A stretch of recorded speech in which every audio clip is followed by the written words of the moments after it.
day kapor bakmen kapor wang let's go ba yunong pen im jong ni ham Bethlehem lakha kapor Christmas day kapor bakmen kapor wang let's go ba yunong pen im jong ni ham Bethlehem lakha. We wanna wish you a Merry Christmas. We wanna wish you a Merry Christmas. We wanna wish you a Merry Christmas and a Happy New Year.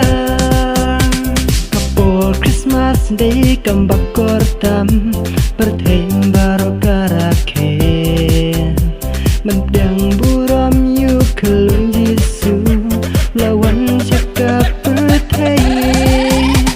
Kapor Christmas day kambakor tam perthain barokarakhe mendang buram yu kelun Yesu lawan cakap perthain.